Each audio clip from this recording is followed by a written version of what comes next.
그래서 이제 무엇이 녹색이고 아니다. 그리고 그것을 판단할 만한 어떤 정보를 얻기 위해서는 이런 기후 공시가 굉장히 중요합니다.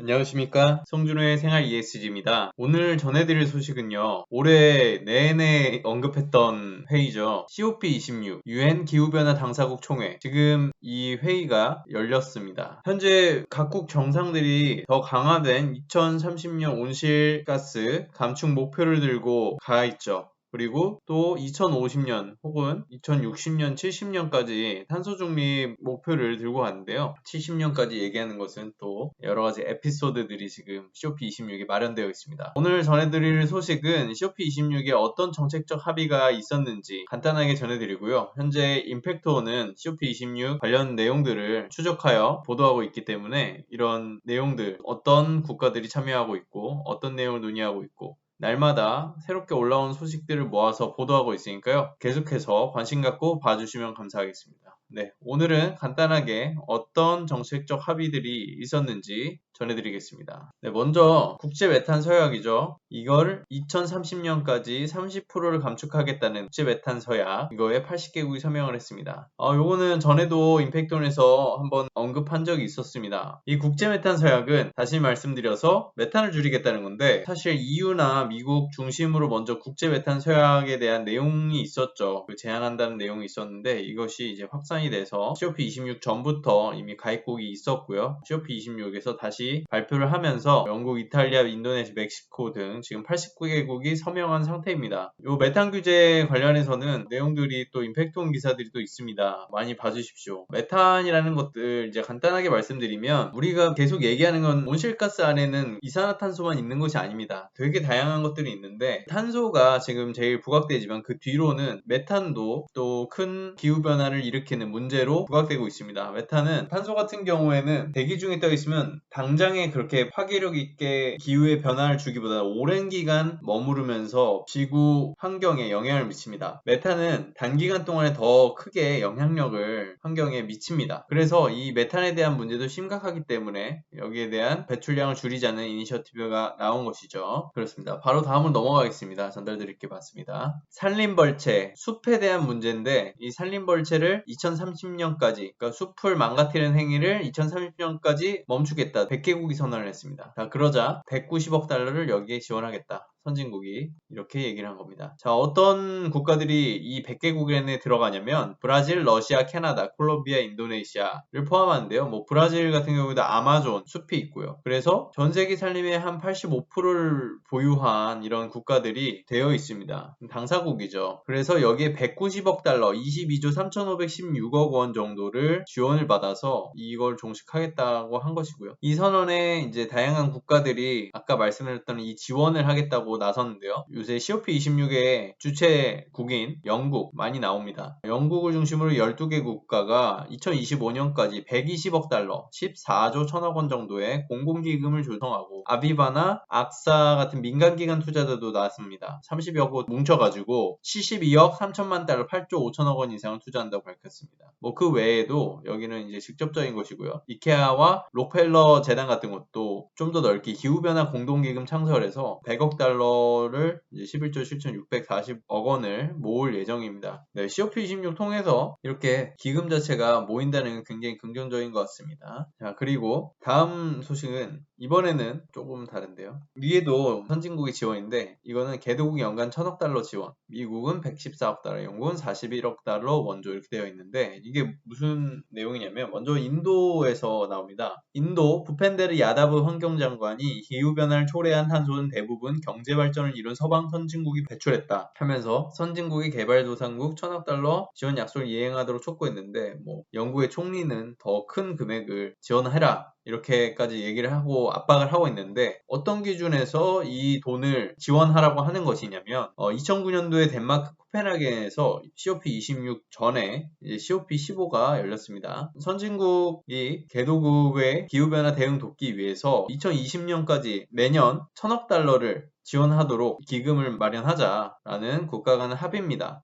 그런데 이 약속이 아직 지켜지지 않았는데 1000억 달러면 엄청난 돈이죠. 그러다 보니까 2009년 이후에 2010에서 2012년까지 지원한 금액을 다 모았더니 300억 달러, 2016년에는 그래도 2016년에 585억 달러, 2019년에 790억 달러 계속 오르고 있었는데 애초에 20년까지 지금 1000억 달러로 하자고 약속을 했는데 지켜지진 않았던 것이죠. 그래서 요거를 지켜라 이렇게 요구를 한 겁니다. COP26 맞아서 주요 선진국들도 그래도 말을 뱉었는데 이행을 해야 되지 않겠습니까? 그래서 미국 조 바이든 대통령은 지난 9월 유엔 총회 연설에서 2024년에는 114억 달러를 지원하겠다. 또 영국은 이번 회담에서 5년 동안 41억 1000만 달러 이상을 녹색 투자, 금융과 개발도상국의 인프라, 청정 기반 프로젝트를 지원하기 위해 투자하겠다. 이렇게 밝혔습니다. 이게 1000억 달러까지 했던 약속이 잘 지켜질지 지켜봐야 될 것 같습니다. 다음으로는 탈석탄 합의가 있었습니다. 해외 신규 발전소에 대한 공적 금융이라든지 이런 지원을 중단하기로 된 것인데요. 국가 사업을 하지 않는다는 소리입니다. 신규 석탄 발전에 대해서는요.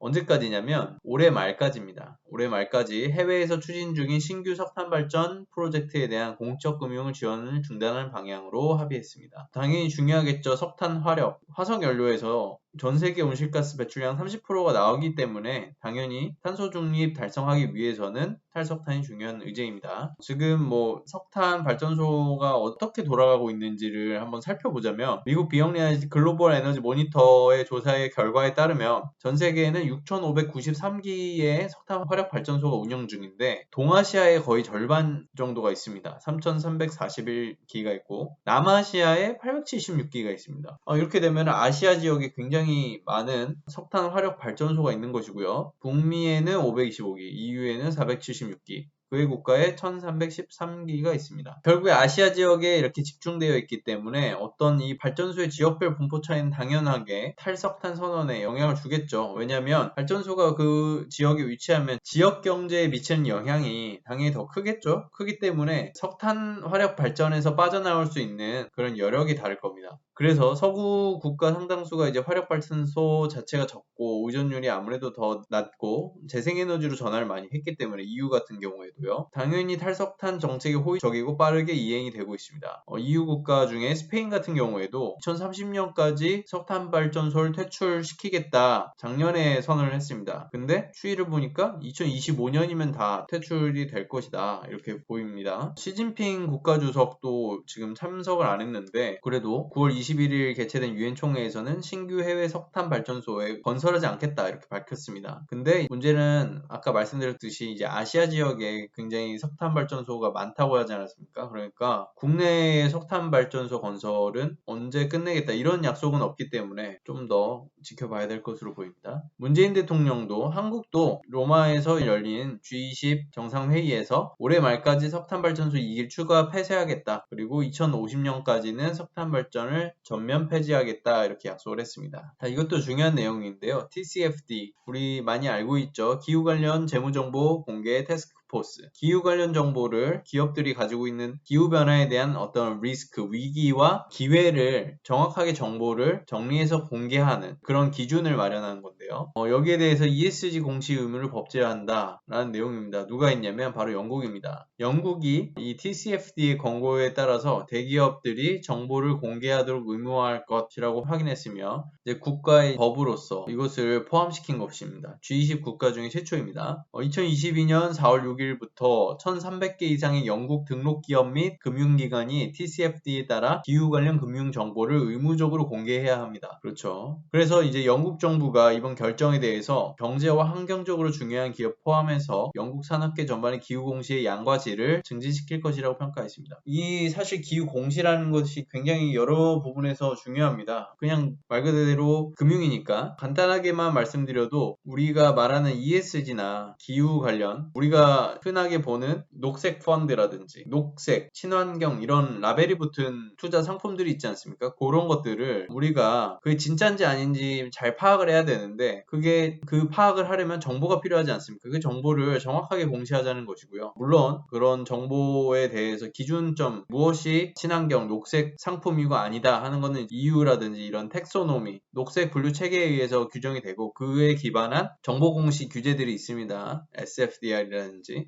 그래서 이제 무엇이 녹색이고 아니다. 그리고 그것을 판단할 만한 어떤 정보를 얻기 위해서는 이런 기후 공시가 굉장히 중요합니다. 그래서 당연히 존 글렌 영국 재무부 경제장관도 이런 얘기를 한 것입니다. TCFD의 요구사항이 그린워싱을 잠재울 뿐만 아니라 그린워싱이 아까 말씀드렸던 친환경인 척하는 거, 녹색인 척하는 이미지만 차용한 상품인 거죠. 하나의 홍보 마케팅 수단의 상품인 건데 요것을 잠재울 뿐만 아니라 투자자와 기업이 장기 목표를 영국의 넷제로 계획에 맞춰 세울 수 있도록 돕는다. 이렇게 됩니다. 그렉 헨즈 또 영국 에너지 및 기후변화 장관은 영국이 G20 국가 중 처음으로 대기업의 기후위기와 기회를 공시하도록 의무화함으로써 우리 금융 시스템을 가장 친환경적으로 바꿀 글로벌 리더십을 보여줬다. 이렇게까지 평가를 했습니다. 실제로 ESG 투자는 여러 가지 분류로 나눌 수가 있는데 크게 분류하면 패시브 투자와 액티브 투자 이렇게 얘기를 한다고 하면 ESG 투자 관련해서요. 패시브 투자 같은 경우에는 기존에 있는 지수를 따라가는 투자입니다. 근데 지금까지는 통계상 이 패시브 투자에 대부분 자본이 몰려 있습니다. 그 말은 ESG 지표, 평가 이런 부분에 있어서 이런 것들 정보가 굉장히 중요하다는 것이죠. 이 정보를 따라서 투자를 하고 자본금이 옮겨지기 때문에요. 그러니까 지금 현재 상황에서는 이 기후 공시가 정말 중요한 상황입니다. 그리고 뭐 액티브 투자 같은 경우에는 요새 나오는 스튜어드십 코드라든지 이렇게 직접적인 ESG 관련 뭐 테마 펀드를 찾아간다든지 아니면은 직접적인 주주관여 활동을 통해서 적극적인 투자 활동을 하는 거 그런 것을 또 얘기를 합니다. 이와 관련해서는 또 다른 기사에서 찾아보도록 하겠습니다. 오늘 전해드릴 소식은 여기까지고요. 앞으로 COP26 2주간 진행되니까요. 임팩트온이 계속 내는 기사들 잘 봐주시고요. 앞으로 우리 기후변화 위기에 대한 대응으로서 중요한 회의니까 한번 그 차후에 또 어떤 방향으로 국제사회가 나아갈지 집중해서 봐주시길 바라겠습니다. 감사합니다. 송준의 생활 ESG 여기까지 하겠습니다.